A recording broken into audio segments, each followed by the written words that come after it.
नमस्कार फ्रेंड्स, एक बार फिर से इस वीडियो में स्वागत है। आज के इस वीडियो में बताने वाले हैं कि आप 10वीं के बाद डॉक्टर कैसे बन सकते हैं और 12वीं के बाद डॉक्टर कैसे बन सकते हैं। पूरा जानकारी देने वाले हैं। डॉक्टर बनने की पूरा स्टेप बाय स्टेप आपको यहाँ पर बताने वाले हैं और आपको इस वीडियो में पूरा जानकारी देने वाले हैं। चाहे वह छोटी से छोटी जानकारी हो, हम आपको डॉक्टर बनने से संबंधित आपको बताएंगे। तो चलिए आज की वीडियो स्टार्ट करते हैं और आपको बताते हैं। तो कृपया ध्यान दीजिए। सबसे पहले आपको 10वीं कक्षा पास करना होगा, यानी कि 10th क्लास आपको पास करना होगा। उसके बाद इंटर में यानी कि 12th में आने के लिए, डॉक्टर बनने के लिए आपको साइंस लेना पड़ेगा। मान लीजिए आपने 10वीं कक्षा पास कर लिया है, तो उसके बाद आपको इंटर में यानी कि 12th में आपको क्या सब्जेक्ट चुनना है, तो साइंस सब्जेक्ट चुनना पड़ेगा आपको। तो आप क्या बनेंगे, डॉक्टर बनेंगे। तो 10वीं के बाद आपको साइंस लेना है, उसमें आपको फिजिक्स सब्जेक्ट पढ़ना है, केमिस्ट्री पढ़ना है और बायोलॉजी पढ़ना है। वहीं पर अगर आप इंजीनियर बनना चाहते हैं तो फिजिक्स, केमिस्ट्री और बायोलॉजी के जगह आपको मैथ पढ़ना पड़ेगा, यानी कि मैथ के ऊपर ध्यान देना पड़ेगा। उसके बाद आपको 12वीं में क्या क्या सब्जेक्ट पढ़ना है, तो फिजिक्स पढ़ना है, केमिस्ट्री पढ़ना है और बायोलॉजी पढ़ना है और हिंदी और इंग्लिश पढ़ना है। यानी कि आप 12वीं कक्षा में आएंगे तो आपको डॉक्टर बनने के लिए फिजिक्स, केमिस्ट्री, बायोलॉजी पढ़ना ही पड़ेगा। उसके बाद हम बात कर लेते हैं कि आपको मार्क्स कितना होना चाहिए। तो कम से कम 60% आपको मार्क्स होना ही चाहिए। कॉलेज में एडमिशन के लिए 50% भी मार्क्स आपका होना ही चाहिए। उसके बाद आप लोगों के लिए थोड़ा सा टिप्स है यहाँ पर। क्या है, एनसीईआरटी की किताबें पूरी पढ़ें, अच्छे नोट भी आप बनाते चलिए। और देखिएगा, ये तो 1 नंबर यहाँ पर हो गया है। अब आप 2 नंबर देखिए। 2 नंबर यहाँ पर आप लोग देख लीजिए। 2 नंबर क्या है, तो 12वीं कक्षा पास करने के बाद आपको नीट एग्ज़ाम देना पड़ेगा। नीट एग्ज़ाम क्या होता है, तो नेशनल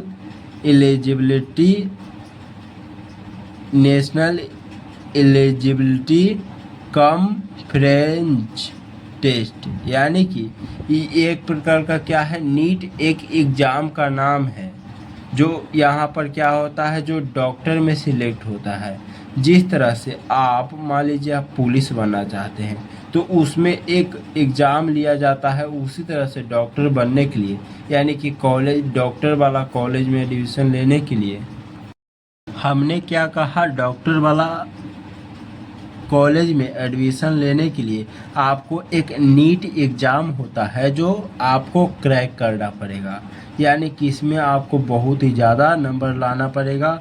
मान लीजिए आप इस नीट एग्ज़ाम को क्रैक नहीं करते हैं तो इसके अलावा भी हो सकता है, अगर आपके पास बहुत सारा पैसा है तो इस एग्ज़ाम के बिना भी आप एग्ज़ाम की तैयारी कर सकते हैं। जैसे डॉक्टर तो बहुत तरह के होते हैं, जैसे कोई डॉक्टर MBBS डॉक्टर होता है तो कोई BDS डॉक्टर होता है। यानी कि आपको नीट एग्ज़ाम देना ही पड़ेगा अच्छे कॉलेज में एडमिशन लेने के लिए। यानी कि हमने आपको क्या समझाना चाहते हैं, जब भी आप डॉक्टर की तैयारी करना चाहते हैं, देखिए डॉक्टर में भी बहुत सारा कोर्स होता है, उसमें जाने के लिए आपको नीट एग्ज़ाम देना ही पड़ेगा।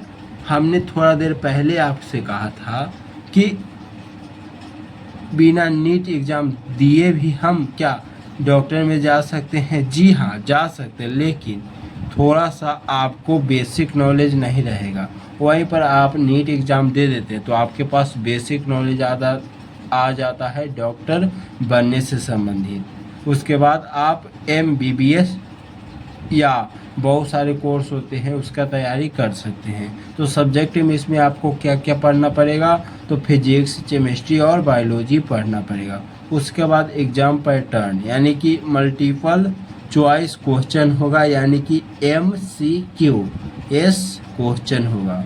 उसके बाद आप प्रीलिम्स टिप्स, यहाँ पर कुछ टिप्स भी आपको बताते हैं। डेली स्टडी आपको करना होगा। उसके बाद प्रीवियस ईयर क्वेश्चन आपको हल करना पड़ेगा। उसके बाद मॉक टेस्ट भी आपको देना पड़ेगा। इसी तरह से बिग टॉपिक को भी आपको ध्यान देना पड़ेगा। तो बहुत सारा बात है। ये तो 2 नंबर हो गया, ये तो 2 नंबर हो गया। अभी बाकी है पूरा क्वेश्चन। उसके बाद यहाँ पर देखिए, आप विदेश में भी इसी तरह से परीक्षा होता है। जैसे यूएसए में एम कैट होता है, यूके में यू कैट होता है। यानी कि इसी तरह से एग्ज़ाम लिया जाता है। कोर्स के नाम होते हैं, सॉरी कोर्स का नाम नहीं, हम आपको समझाना चाहते हैं कि इसी तरह से जैसे यहाँ पर नीट एग्ज़ाम बोला जाता है, जैसे उसी तरह से यूएसए में भी बोला जाता है एम कैट एग्ज़ाम। उसके बाद आप लोग 3 नंबर देखिएगा। 3 नंबर क्या है? MBBS कोर्स, यानी कि bachelor of medicine, bachelor of surgery. यानी कि आपको ड्यूरेशन इसमें कितना समय लग जाएगा ये कोर्स को कंप्लीट करने में। तो डॉक्टर बनने के लिए इस कोर्स को कंप्लीट करने में आपको 5 साल या उससे ज़्यादा भी लग सकता है, और 1 साल इंटर्नशिप भी आपको लग सकता है। उसके बाद यहाँ पर कुछ कोर्स में 1.5 साल में भी पूरा हो जाता है। तो अपने हिसाब से देख लीजिएगा।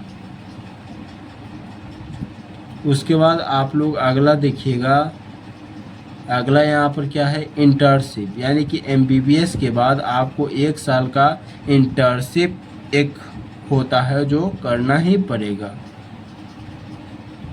अलग अलग डिपार्टमेंट में काम करना है, जैसे मेडिसिन, सर्जरी या फेरिचरी, या इसी तरह से बहुत सारे एग्ज़ाम है। या प्रेडिकल भी आपको यहाँ पर सिखाना पड़ेगा, यानी कि सीखना पड़ेगा प्रेडिकल करके भी।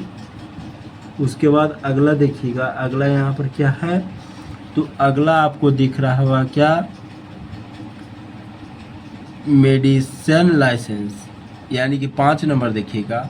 मान लीजिए आप डॉक्टर तो बन गए, आपका कहीं जॉब नहीं लगा, तो आप मेडिसिन लाइसेंस वहाँ पर मिलेगा। तो उससे अपना खुद का हॉस्पिटल या खुद का क्लिनिक भी आप खोल सकते हैं लाइसेंस लेकर। उसके बाद यहाँ पर MBBS के बाद MD मेडिसिन या MS, इसी तरह से आपको पढ़ाई करना पड़ेगा। इसमें आपको 3 साल का कोर्स रहेगा। ये कोर्स का नाम बता रहे हैं। उसके बाद यहाँ पर भी आप देख रहे होंगे। उसके बाद अगला देखिएगा क्या है? सुपर स्पेशियन, यानी कि इसी तरह से बहुत सारा कोर्स के नाम है जो डॉक्टर का पोस्ट होता है। ये आपको 2 से 3 साल का होता है। उसके बाद यहाँ पर स्किल रिक्वायरमेंट, यानी कि कहने का मतलब कि जो भी आप हुनर सीखें, यानी कि जो भी आप कोर्स किए, तो उसमें क्या क्या फ़ायदा हो सकता है, क्या क्या काम कर सकते हैं। मेरा कहने का मतलब है कि डॉक्टर बनने के लिए क्या क्या स्किल होना चाहिए। तो कम्युनिकेशन स्किल होना चाहिए, यानी कि मरीजों से बात करना आना चाहिए। एनालिटिकल स्किल होना चाहिए, यानी कि बीमारियों का सही निदान करने का भी हुनर होना चाहिए। उसके बाद पेशेंस और एम्पैथी, यानी कि धैर्य और सहनशीलता, सहानुभूति भी आपको होना चाहिए। उसके बाद प्रॉब्लम सॉल्विंग, यानी कि तुरंत निर्णय लेने का भी एक्शन आपके अंदर वो गुण होना चाहिए, वह स्किल होना चाहिए। तो इसी तरह से आप देख लीजिए, बहुत सारा लिखा हुआ है। उसके बाद इसमें करियर क्या है, यानी कि क्या क्या हम बन सकते हैं। तो प्राइवेट क्लिनिक खोल सकते हैं या हॉस्पिटल खोल सकते हैं। उसके बाद गवर्नमेंट हॉस्पिटल में काम कर सकते हैं। उसके बाद टीचिंग या मेडिसिन कॉलेज में आप लेक्चर देने का काम कर सकते हैं। उसके बाद रिसर्च, और इसी तरह से बहुत सारा फार्मेसियन कंपनी भी कर सकते हैं। उसके बाद हेल्थ केयर मैनेजमेंट कर सकते हैं, यानी कि बहुत सारा कैरियर है जिसमें आप काम कर सकते हैं। उसके बाद आप लोग 10 नंबर देखिएगा। तैयारी टिप्स, यानी कि डेली आपको 6 से 8 घंटा पढ़ना पड़ेगा। उसके बाद NCERT कंसेप्ट को भी मजबूत करना होगा। उसके बाद रेगुलर रिवीजन और MCQs यानी कि एक प्रकार का क्वेश्चन है जो हल करना पड़ेगा।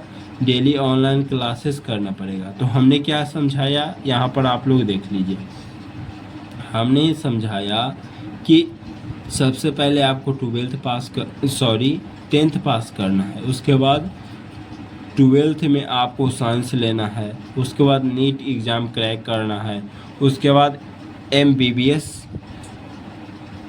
कोर्स करना है। उसके बाद MD कोर्स करना है। यानी कि जो भी आप करना चाहें, लेकिन मेन बेसिक है 10वीं के बाद 12वीं में साइंस लेना है। उसके बाद नीट एग्ज़ाम लेना है। उसके बाद MBBS कोर्स या बहुत सारे कोर्स होता है जो कर सकते हैं। तो आई होप आप लोगों को यहाँ से बहुत जानकारी मिला होगा। तो इस चैनल को सब्सक्राइब करो भाई।